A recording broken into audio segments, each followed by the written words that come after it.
Asiya pələngi Cənub-Şərqi Asiyanın maliyyə paytaxtı, sosial tarazlıq əldə etmiş cəmiyyət. Bütün bu epitetlər ekvatorda yerləşən bir şəhərdən ibarət dövlət barədədir. Lakin sadaladıqlarımdan əlavə, Sinqapur həm də çox gözəl və unikal bir şəhərdir. Gəlin onunla birgə tanış olaq. Sinqapur dünyanın ən varlı və həyat səviyyəsi yüksək olan, qayda-qanunu isə hər şeydən uca tutulan ölkələrdən biridir. 1000 ticarət mərkəzli ölkə adını almış Sinqapur həm də dünyanın ən heyrətamiz yeridir. Bura eyni zamanda ada, şəhər və dövlətdir.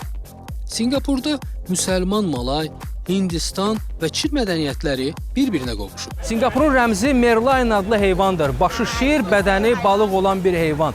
Bu müfik heyvanın təsvirinə Sinqapurda hər yerdə rast gəlmək olar. Poçt markalarının üstündə, suvenirlərin üstündə, hətta ona heykəl də ucaldıblar. İldə bir dəfə onun şərəfinə bayram da keçirilir. Sinqapur sözü Malay dilindəki Singa, aslan və Sanskrit dilindəki Pur, şəhər sözlərindən yaranıb. Sinqapur əsasən bir böyük adada yerləşib. Lakin onun ətrafında 63 digər kiçik adalar da var. Onların çoxunda yaşamırlar. Sinqapur balaca bir yerdir. Şərqdən qərbə uzunluğu 42, cənubdan şimala isə 28 kilometrdir. Lakin kiçik ölçülərinə baxmayaraq, Sinqapurun coğrafi mövqeyi çox mühümdür. Hələ 2-ci əsrdə Çin coğrafiyaşünasları adadakı çayın hər iki sahilində yerli tayfaların ticarətlə məşğul olduğunu yazırdılar. Ticarət, biznes indi də Sinqapur üçün çox mühüm anlayışlardır. Sinqapurlular ən məşhur Britaniyalılardan biri, Sir Thomas Raffles'ı ölkənin banisi hesab edirlər. Sinqapurun mərkəzi küçələrindən birində sahildə Sir Thomas Raffles'ın heykəli ucalır. Thomas Raffles və onun komandası 1819-cu ildə ilk dəfə məhz bu yerdə gəmidən düşərək torpağa qədəm qoyub. Bir həftə sonra bu yerlərə iddialı olan Hollandlar gəlib gördülər ki, Thomas Raffles Sinqapur sultanı ilə artıq razılaşma imzalayıb. Raffles Malayları inandıra bilmişdi ki, Britaniyalıların əsas məqsədi ərazi iddiaları yox, yalnız buranın ticarət perspektivləridir. O dövrdən başlayaraq Sinqapur Britaniyanın Strait Settlements, boğazlardakı yaşayış məntəqələrindən biri olur və Sinqapurun Britaniyaya gətirdiyi iqtisadi mənfəət bütün Hindistandan gələn gəlirlərlə eyni idi. Sinqapurun ən görməli yeri çay sahili və marina körfəzidir. Əvvəllər burada yerli balıqçıların kasıb komaları yerləşmişdi. Daha sonra bura liman oldu. Şəhər buradan genişlənməyə başladı. İngilislərin dövründə burada çoxlu binalar tikildi və indi müstəmləkə dövrünün arxitekturası müasir binalarla gözəl uyuşur.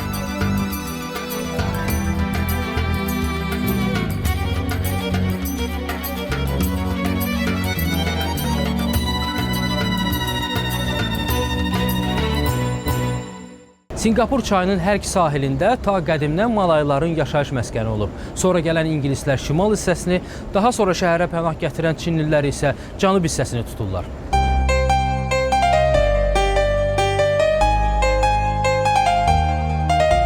Asiya xalqlarının adət-ənənələri və məişəti ilə tanış olmaq istəyənlər üçün Sinqapurdan ideal yer tapmaq mümkün deyil. Burada kiçik bir ərazidə müxtəlif Asiya xalqları bir-birinin qonşuluğunda dinc şəraitdə yaşayırlar. Hind məhəlləsindən 2 tin o yana Çin məhəlləsidir. Qonşuluqda isə müsəlmanlar məskunlaşıb. Əlbəttə, indi bütün bu məhəllələr şərti məna daşıyır. İnsanlar çoxdan şəhərin bütün yerlərində qaynayıb qarışıblar. Məhəllələr isə yerli egzotikadır və daha çox turistlər üçün hesablanır. Lakin keçmişdə Sinqapurda məskunlaşan əhali yalnız öz məhəlləsində, öz qayda-qanunları və adətləri ilə yaşayırdı. İngilislər şəhəri elə planlaşdırmışdılar ki, Sinqapurda hər etnik qrupun öz məhəlləsi, öz idarə etməsi olsun. 1828-ci ildə burada ilk məhəllə, Chinatown, Çin məhəlləsi yarandı. Gəlmə Çinlilər hal-hazırda ölkə əhalisinin 75%-ni təşkil edirlər. Keçmişdə Çinlilər Sinqapurun ən kasıb mühacirləri idilər. Lakin tədricən onların sayı artmağa və kasıb komaları 2-3 mərtəbəli mağaza və evlərə çevrilməyə başladı. Birinci mərtəbədə dükan ya imalatxana, ikincisində isə yaşayış hissəsi. Bu tikililər günümüzə də gəlib çatıb. Buranı hətta Çin barokkosu üslubu da adlandırırlar. Dünyanın müxtəlif yerlərində olduğu kimi, Sinqapur Chinatownu da çoxlu mağazaları olan küçələrdir. Burada istədiyin hər şeyi tapa bilərsən. Əslində turistlər arasında da bu üç məhəllədən ən populyarı elə Çin məhəlləsidir. Çünki Sinqapur suvenirləri daha çox burada satılır. Bu məhəllədə yaşayan Çinlilər ayrı-ayrı dialektlərdə danışsalar da, dini görüşləri müxtəlif olsa da, bir şey onları birləşdirir, o da ticarətdir. Çinlilər bütün dünyanı təəccübləndirməyə davam edirlər. İndi artıq sehirbaza da gərək yoxdur. Bax, belə maraqlı, sehirli, möcüzəli qutular vasitəsilə istənilən adam sehirbaz ola bilər. 1, 2. How many? 1, 2. Go. Okay. okay. 1, 2, 2. Okay. How many? How many? Here, How many? 4. 4. Yes. Okay.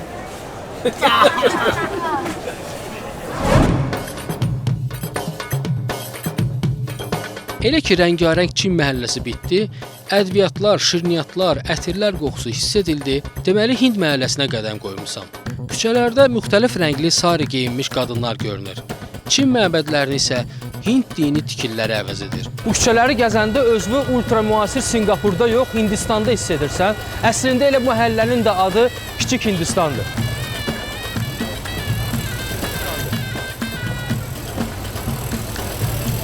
Buradakı Hindistanlıların əksəriyyəti Tamil Nadu ştatından olan Tamillərdir. Onlar Hind dilində yox, Tamil dilində danışırlar. Məhəllədəki ən məşhur məbəd Shri Srinivasa Perumal məbədidir. Vişnu tanrısının şərəfinə 1855-ci ildə tikilmiş bu məbəd yenidən 90-cı illərdə bərpa edilir.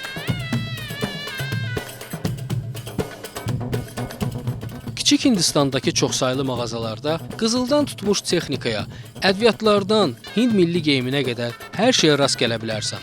Çünki Sinqapur, Dubay kimi dünyanın ən məşhur ticarət mərkəzlərindən biridir. Turistlərin qədim Sinqapurda getdikləri daha bir ünvan Kampong Glam, şəhərin ərəb-müsəlman məhəlləsidir. Müsəlman məhəlləsi Sultan məscidinin ətrafındakı bir neçə küçədən ibarətdir. Yerli sakinlər çoxdan buraları tərk edib hündür mərtəbəli binalara köçüblər. Köhnə binalarda isə qəşəng restoran və mağazalar yerləşib. Ərəb məhəlləsinin ürəyi bu Sultan məscididir. Sinqapurun keçmiş hökmdarı Şah Hüseyn Sultanın şərəfinə belə adlandırılıb. Ərazini ingilislərə idarə etməyə verən Sultan bunun müqabilində pul alır. Həmin pula da bax bu gözəl məscidi inşa etdirir. Ağ qar kimi minarələr və qübbəsi bərk vuran məscid öz qapılarını ilk dəfə 1826-cı ildə müsəlmanların üzünə açıb. Vaxt vardı, Sinqapur müsəlman sultanlığı idi. Ölkənin bayrağında aypara əks olunsa da, indi əhalinin yalnız 15% müsəlmandır. Ən maraqlısı da odur ki, yerli müsəlmanlar dünyəvi ölkədə yaşasalar da kəbin kəsməni mütləq məsciddə icra edirlər. Bizim olduğumuz Sultan məscidi Sinqapurun mərkəzində yerləşib, Ərəb məhəlləsində və biz bura gələndə tamam təsadüfən bir nigah kəbin mərasiminə gəlib çıxdıq. Hal-hazırda gördüyünüz kimi həm oğlan tərəfi, həm qız tərəfi bir yerdə yığışıb nigah mərasimini keçirirlər. Çox maraqlı, çox qeyri-adi və gözəl görsənir.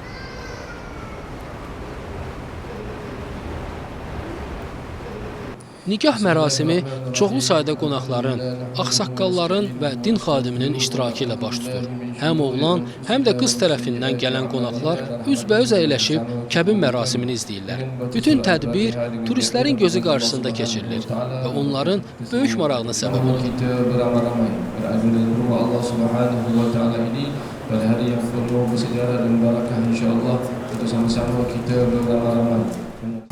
Bir qədər kənarda Sultanın ağ mərmərdən olan iqamətgahı yerləşib. İstana Kampong Glam, Sultan Hüseynin iqamətgahı. Əvvəlcə saray taxtadan olub. Lakin Sultan Hüseynin xələfi Əli İskəndər Şah onun yerində ağ saray ucaldıb. Sultanın qohumları 1959-cu ilədək burada yaşayıblar. –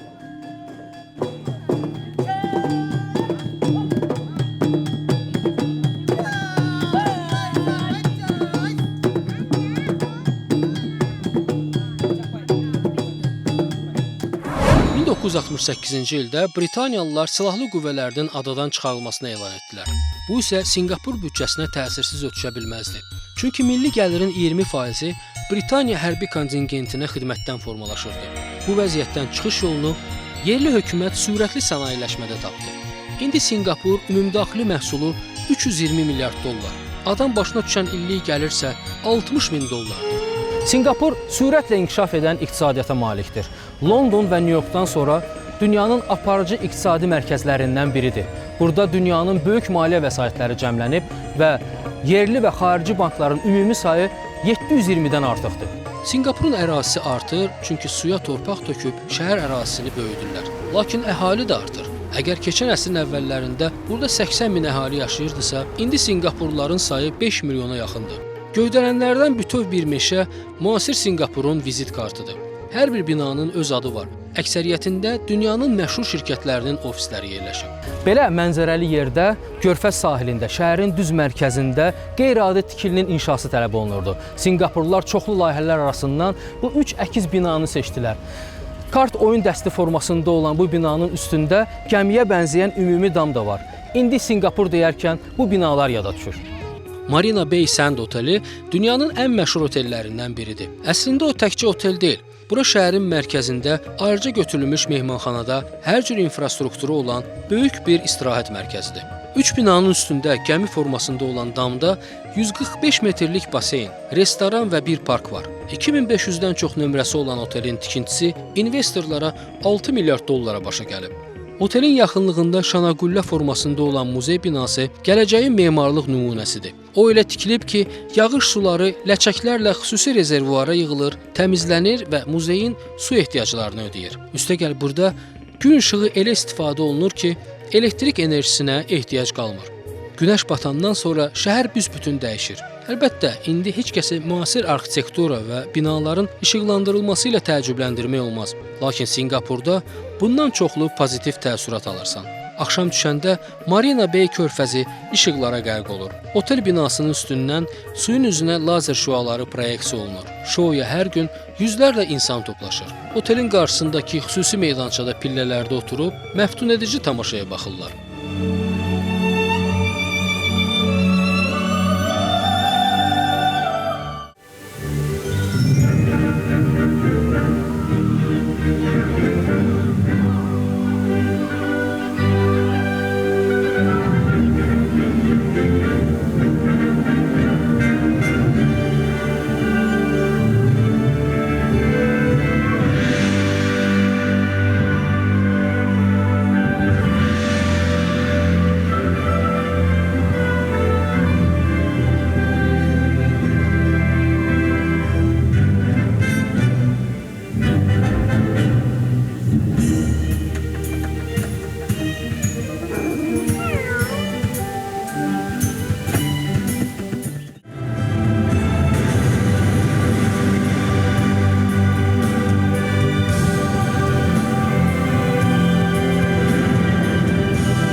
Sinqapurun məşhur Marina Bay Sands otelində ən ucuz nömrənin bir sutkalıq qiyməti 300 dollardır. Burada hətta dama qalxmaq üçün də pul alırlar. Pulsuz olanı bu lazer şousudur ki, ona da baxmağa dəyər.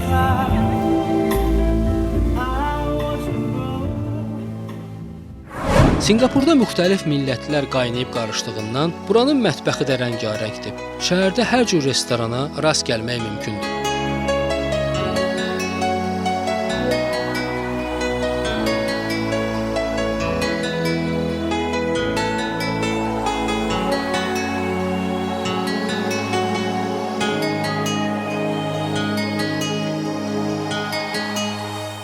Sinqapurda küçədə rahat surətdə yemək olar. Hər ay yeməyə nəzarət edən xüsusi qurumlar bütün ictimai yaşam müəssisələrində yoxlamalar aparırlar və rəy verirlər. Bu rəylər 4 təsnifat üzrə aparılır. Ən gözəli, ən yaxşısı A dərəcəsi üzrə hesab olunur. Gördüyünüz kimi bu yeməkxananın, bu kafenin dərəcəsi A-dır. Amma onun qonşuluğunda isə B işarəsini görürük.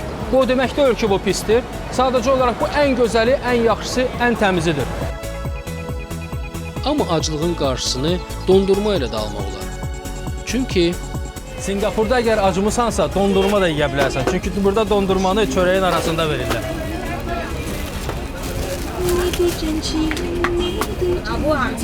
好吃，这个中国网记网络你查查看就知道这个冰淇淋啊，和路雪冰淇淋。 Çörəyin arasına qoy. Ha, ya bu indi vaxtlı ilə. 找我很难找，我拜五拜六礼拜才有上来一回是。有别的口味，你看前面。来了。你要先锋梅要吗？先锋梅好像。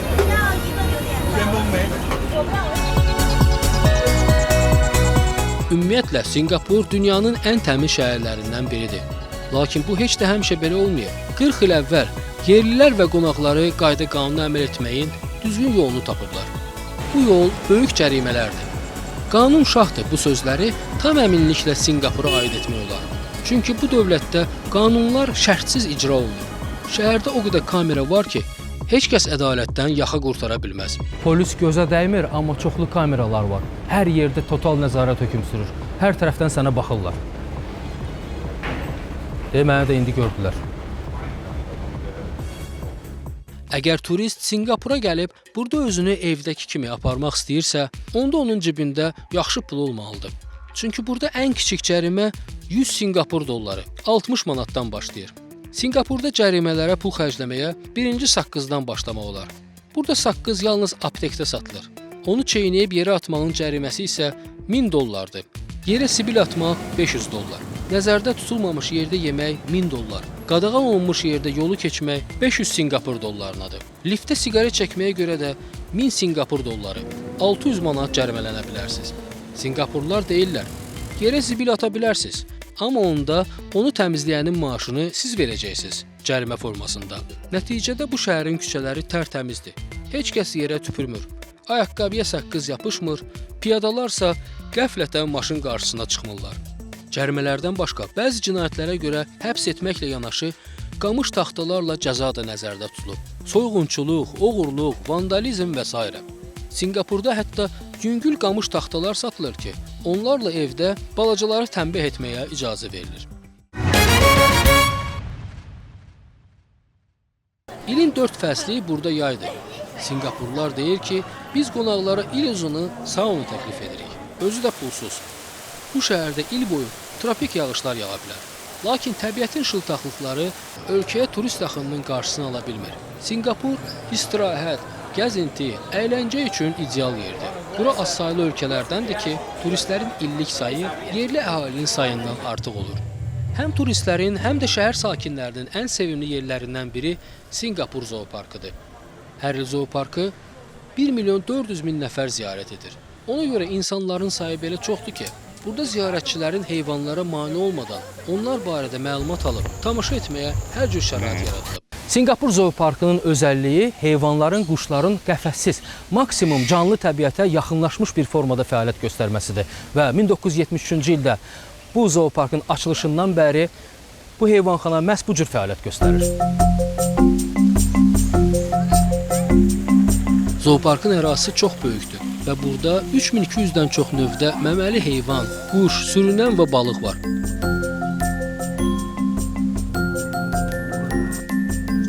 Heyvanxanadakı canlıların 20%-nin nəsli yer üzündən silinmək təhlükəsi olan heyvanlardır.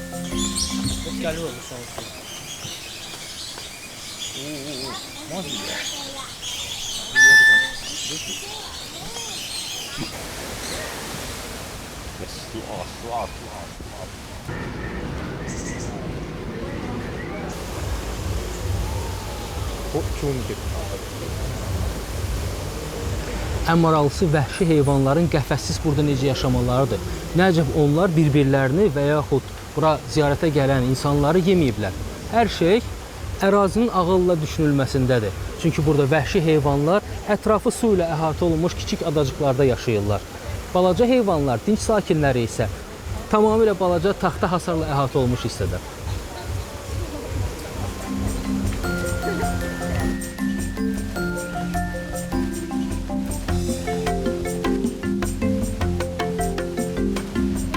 Hörmətli tamaşaçılar, dünyanın ən balaca ceyranıdır.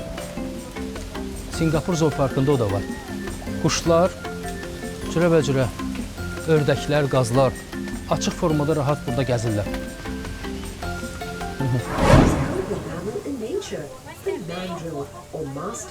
Bütün park boyunca gəzişmək üçün nəqliyyat vasitələri var. İstədiyin vaxtı minib gəzə bilirsən. Zoopark işçiləri heyvanları ziyarətçilərin yanında, hətta bəzən onların iştirakı ilə yemləyirlər.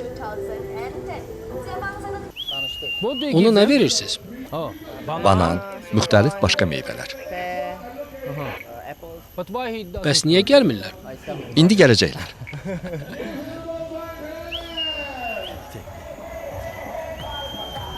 I like to request everyone to switch off the flash mode on your cameras. Singapur zooparkının ən çox diqqət göstərilən sakinlərindən biri də pandalardır. İndi dünyada cəmi 1600 belə panda var. Buranın əzəmətini və gözəlliyini sözlə ifadə edib çatdırmaq mümkün deyil. Adətən turistlər zooparka səhər gəlib bütün günü burada keçirirlər. Bura kim gəlir, buranı xoşovqatla tərk edir. Deyirlər ki, Singapur Feng Shui qanunlarına əsasən tikilib. Onun landşaftı və arxitekturası enerjinin insana olan təsiri təlimi ilə uyğunlaşdırılıb. Gözləmək olardı ki, ərazisi çox kiçik olan Singapurda yaşıllıqlara, bağlara yer o qədər də olmayacaq. Amma Singapur hökuməti çox heyrətləndirici formada yaşıllıqlarla binalar üçün ayrılan yerlər arasında balans yarada bilib. Bunun üçün xüsusi bir konsepsiyada fikirləşiblər. Konsepsiyanın adı belədir. Parklar, yaşıllıqlar Singapurun içində yox, Singapur şəhəri yaşıllıqların içindədir. Singapurun görməli yerlər siyahısında botanika bağı da var. Bura 52 hektar ərazidə tropik cənnətdir. Bu təbiət qoruğunun 150 yaşı var. Hər gün yerli sakinləri burada qaçan, idman edən, gəzən görərsən. Bağın içinə giriş pulsuz olsa da, Singapurun rəmzi sayılan səhləb gülləri, orxideyalarla tanışlıq üçün 3 manat ödəmək lazımdır. Uşaqlar üçünsə pulsuzdur. Orxideyalar Singapurun milli gülüdür. O öz həyat qabiliyyəti və bütün il boyu çiçəkləməsinə görə ölkənin rəmzinə çevrilib və sanki tərəqqiyə, inkişafa can atan Singapurluları xatırladır. Müxtəlif hesablamalara görə orxideyaların 25-30 min növü var. Botanika bağının ən məşhur yeri isə orxideyaların VIP kolleksiyasıdır. Burada dünyanın ən mühüm şəxslərinə həsr olunmuş səhləb güllərinin müxtəlif sortları qorunur. Bax, bu gülə İngiltərə şahzadəsi Williamla Kate Middleton'ın adını veriblər. Şahzadə ötən il Singapura gələndə bu gülə tamaşa etmişdi. Bizim bağda bir neçə başqa güllər də var ki, siyasətçilərin, məşhur artistlərin, pop ulduzların adını daşıyır. Bu gül isə xüsusi olaraq Böyük Britaniyanın keçmiş baş naziri Margaret Thatcher'ın adınadır. Vaxt vardı Singapur Böyük Britaniyadan öyrənirdi. İndi isə biz Singapurdan öyrənirik. Bu sözlər Böyük Britaniyanın keçmiş baş naziri Margaret Thatcher'ə məxsusdur. Bununla Margaret Thatcher keçmiş müstəmləkələrinin indi İngiltərədən daha yüksək inkişafa nail olduqlarını etiraf edir.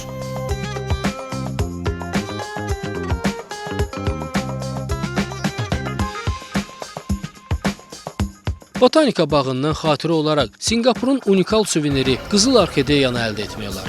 Bu möcüzəli suveniri buradakı plantasiyalarda yetişdirirlər.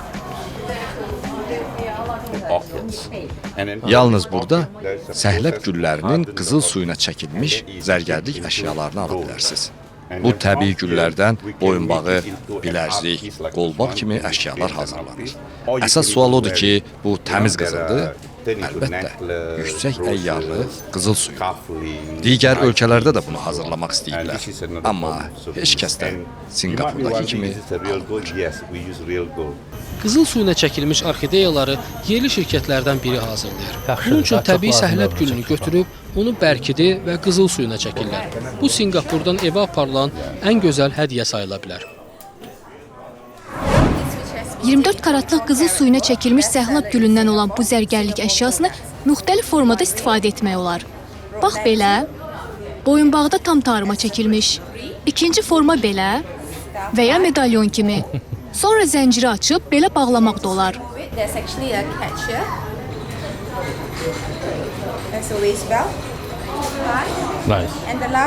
Və son olaraq boyuna dolamaq da.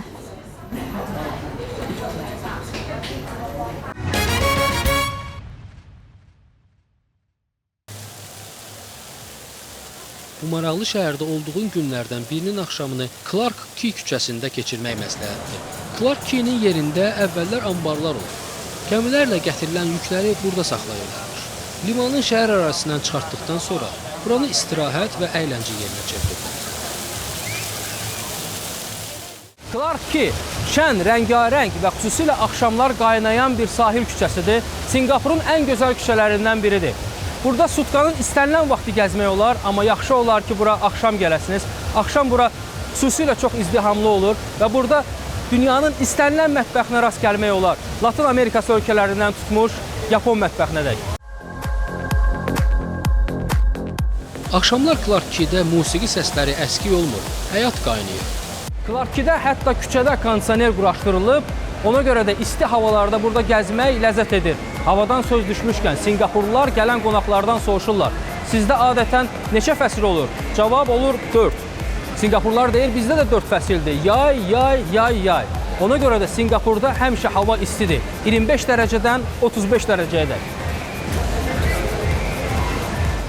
Sinqapur restoranlarında qiymətlər adətən vergilər daxil olmadan yazılır. Yəqin ziyarətçiləri qorxutmamaqdan ötürü. Ona görə də gətirilən hesab həmişə gözlədiyinizdən 20% artıq olur. Həmin sistem taksidə də var. Axşam saatlarından taksidə qiymətlər nisbətən baha axşam tarifi ilə hesablanır. 3 nəfər üçün nahar 80-90 manatdır.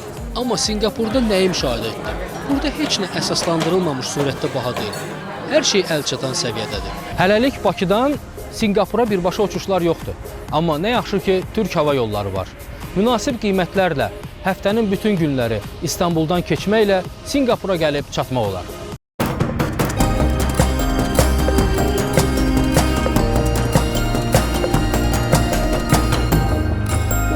Turne proqramını Türk Hava Yolları təqdim etdi. Turnenin növbəti buraxılışlarından birində Sinqapura səyahətimiz davam edəcək. Siz Sentoza adası və Sinqapurun nəqliyyat sistemi ilə tanış olacaqsınız. Fantastik beton ağaclar və şəhərin mərkəzindəki oranjereyaları görəcəksiniz. Yenə də hardasa görüşərik. Salamat qalın.